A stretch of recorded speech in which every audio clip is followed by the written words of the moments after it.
السلام علیکم friends, welcome to my YouTube channel Pardesi Point. Pardesi Point YouTube channel میں آپ کو خوش آمدید کہتے ہیں۔ ناظرین، جیسا کہ ہم نے آپ سے وعدہ کیا تھا کہ ہم وقتاً فوقتاً آپ کو دنیا کے ظالم ترین بادشاہوں کے بارے میں انفارمیشن دیتے رہیں گے، اسی سلسلے کی کڑی آج چنگیز خان ہے، جس کے بارے میں ہم بات کرنے کی کوشش کریں گے۔ ناظرین، چنگیز خان ایسا ظالم اور سفاک بادشاہ تھا کہ جس کے بارے میں مورخین کے قلم خون اگل کر بھی کہتے ہیں کہ ابھی اس کا ایک بھی باب مکمل نہیں ہوا۔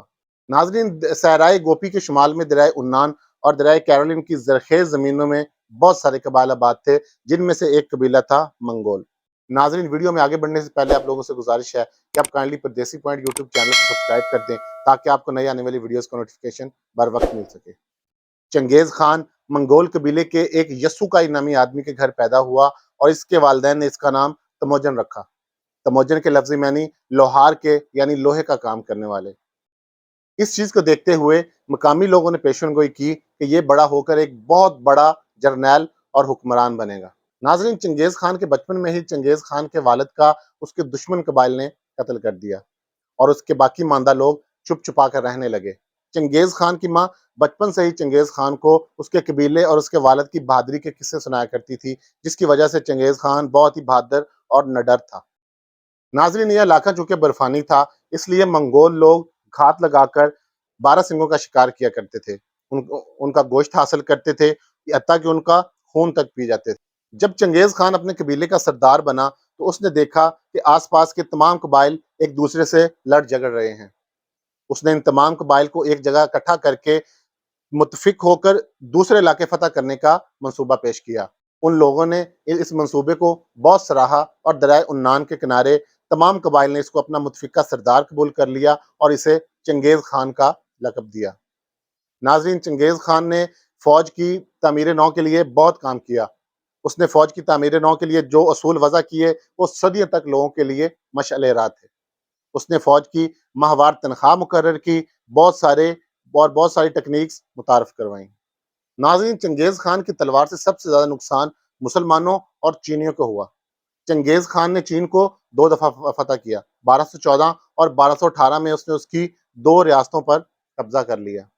چائنیز، جو اس وقت بہت سویلائز سمجھے جاتے تھے، چنگیز خان کی منصوبہ بندی نے ان کی کمر توڑ کے رکھ دی۔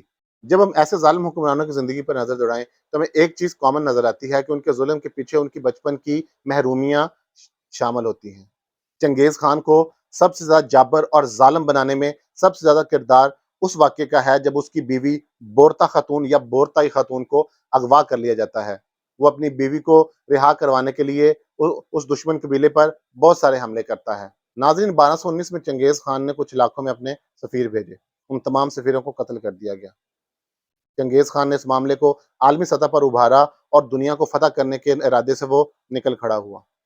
اس واقعے کے بعد اس نے شمالی چین اور سینٹرل ایشیا کے کئی علاقے فتح کر لیے۔ ناظرین، اس ظالم بادشاہ سے انسان تو کیا، علم بھی محفوظ نہ تھا۔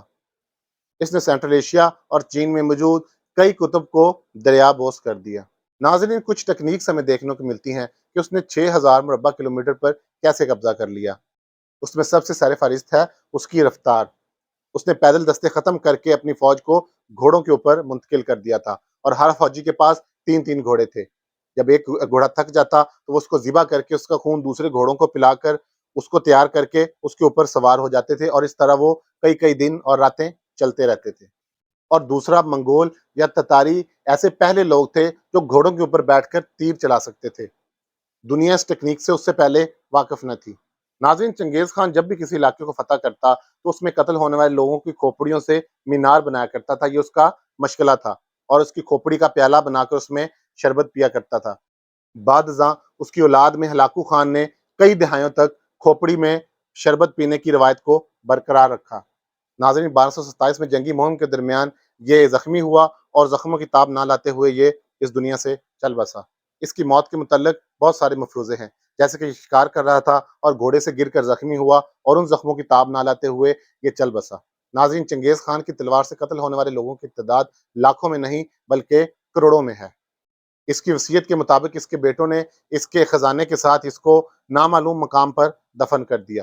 سن 2004 میں اس کی قبر دریافت ہوئی اور لوگوں کو اس کا جاہ و جلال معلوم ہوا۔